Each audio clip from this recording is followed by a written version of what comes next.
नमस्कार विद्यार्थियों, मैं डॉक्टर अनुपम चतुर्वेदी, सहायक आचार्य राजनीति शास्त्र, राजकीय बांगड़ महाविद्यालय में कार्यरत हूँ। जैसा आप सबको पता है कि इस समय दुनिया वैश्विक महामारी कोविड-19 या कोरोना से जूझ रही है।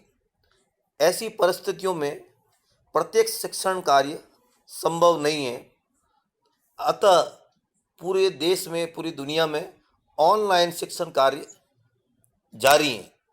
इसी क्रम में हमारे महाविद्यालय के अंदर भी सभी कक्षाओं का ऑनलाइन शिक्षण कार्य चल रहा है। बीए प्रथम वर्ष का एडमिशन कार्य खत्म होने के बाद आप लोगों को अपना अपना सेक्शन वितरण कर दिया गया है, बता दिया गया है कि आप किस सेक्शन के विद्यार्थी हैं। तो बीए पार्ट प्रथम वर्ष के सी सेक्शन के अंतर्गत जिन छात्रों ने राजनीतिक विज्ञान विषय लिया है उनको मैं डॉक्टर अनुपम चतुर्वेदी राजनीति विज्ञान के प्रथम एवं द्वितीय दोनों प्रश्न पत्र का अध्ययन करवाऊंगा। आज राजनीतिक सिद्धांत का अर्थ एवं परिभाषा को समझाने से पहले मैं आपको बताना चाहूँगा कि मैंने आपके जानकारी के लिए पॉलिटिकल साइंस राजनीति विज्ञान विषय का दोनों प्रश्न पत्र का पाठ्यक्रम व्हाट्सएप ग्रुप में अपलोड कर दिया है।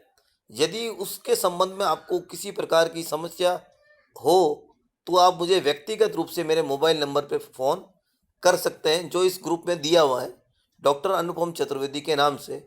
उस पर आप फ़ोन करके मुझे आपको पाठ्यक्रम परीक्षा पद्धति के बारे में कोई जानकारी अगर समझ में नहीं आती है उसको पढ़ने के बाद, तो आप मुझसे महाविद्यालय समय में 11 बजे से लेकर 4 बजे तक आप जानकारी प्राप्त कर सकते हैं।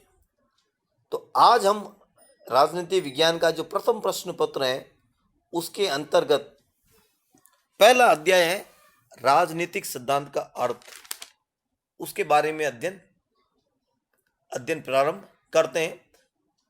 विषय को पूरी तरह ढंग से समझने के लिए आप प्रत्येक वीडियो को ध्यान से देखें, शुरू से लेकर अंत तक। और जो वीडियो व्हाट्सएप ग्रुप में आपके को प्रेषित किए जा रहे हैं उस वीडियो को आप अवश्य लाइक करें, चैनल को सब्सक्राइब करें। इससे हमें पता चलता है कि अधिकतम विद्यार्थी इस ऑनलाइन शिक्षण में सहभागी रह रहे हैं।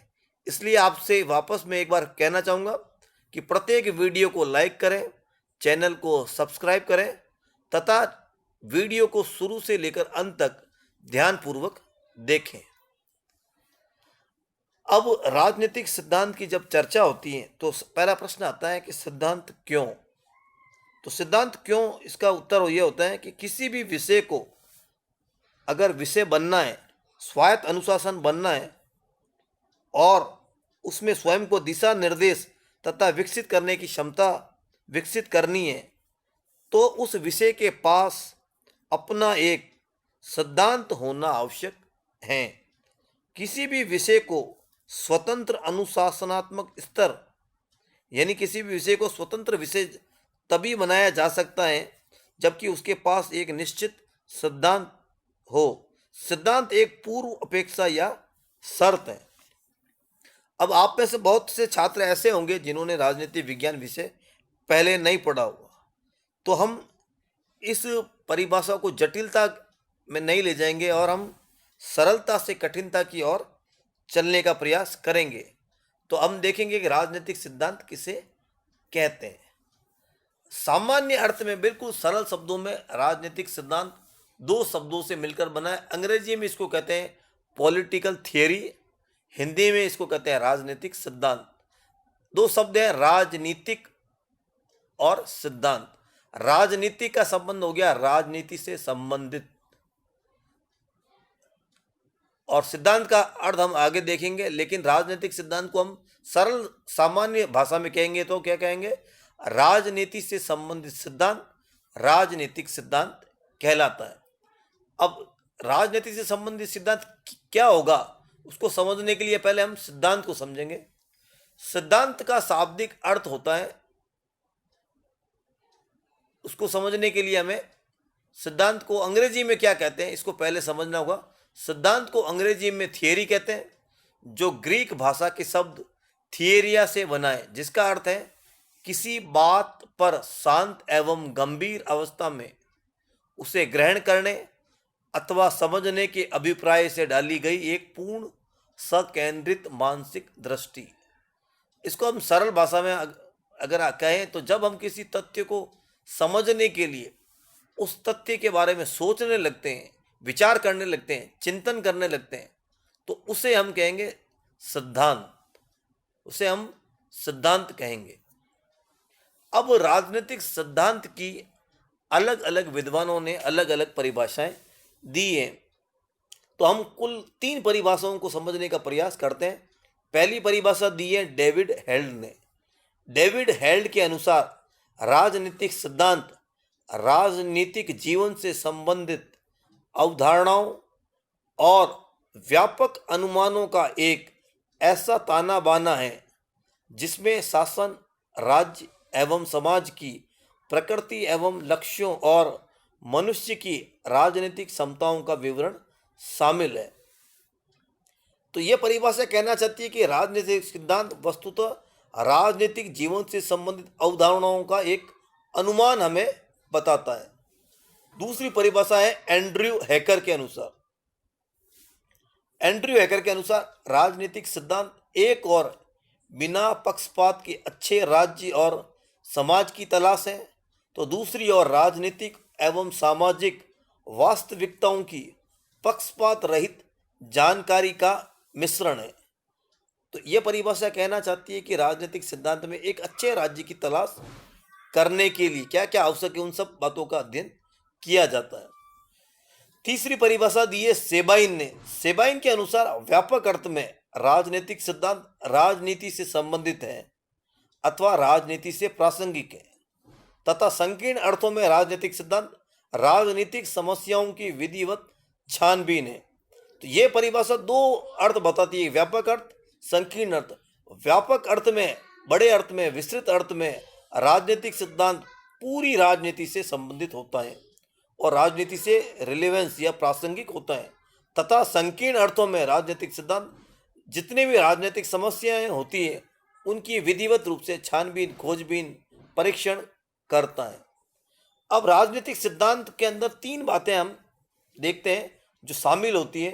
राजनीतिक सिद्धांत में अवलोकन होता है, व्याख्या होती है और मूल्यांकन होता है। ये तीनों बातें जब किसी में शामिल होती हैं तो उसे हम कहेंगे राजनीतिक सिद्धांत। अब परिभाषाओं का हम निष्कर्ष निकालते हैं कि इन परिभाषाओं के आधार पर राजनीतिक सिद्धांत क्या है। तो राजनीतिक सिद्धांत का उद्देश्य राजनीति शब्द का विश्लेषण तथा स्पष्टीकरण है तथा उससे संबंधित अवधारणा की आलोचना, समीक्षा, सत्यापन तथा औचित्य शामिल है, जो राजनीतिक तर्क वितर्क का अंश होते हैं। मतलब राजनीतिक सिद्धांत राजनीति से संबंधित तथ्यों का विश्लेषण, स्पष्टीकरण, आलोचना, समीक्षा, सत्यापन, औचित्य, ये सब बातें शामिल है जिसमें हम राजनीति का तर्क वितर्क करते हैं। तो इस प्रकार पहले जो अध्याय हमारा है उसका पहला भाग था राजनीतिक सिद्धांत का अर्थ एवं परिभाषाएं। अगर आपको इस वीडियो को अच्छा लगा है तो आपको इस वीडियो को आवश्यक रूप से लाइक करें तथा सारे जो चैनल में जो वीडियो मैं आपको दिखाऊंगा उनको आप शुरू से लेकर अंत तक हर बार ध्यानपूर्वक देखें। उन्हीं में से प्रश्न आपकी परीक्षा में भी पूछे जाएंगे। तो आपको ये पहला अध्याय था। उसके बाद यदि इसको चैप्टर को समझने में किसी प्रकार की कठिनाई होती है तो आप मुझे व्यक्तिगत रूप से मेरे व्हाट्सएप पर मैसेज कर सकते हैं या 11 बजे से 4 बजे तक महाविद्यालय समय में आप मुझसे इस विषय पर डिस्कस या आपकी कोई शंका हो तो उसका समाधान भी मैं कर दूंगा।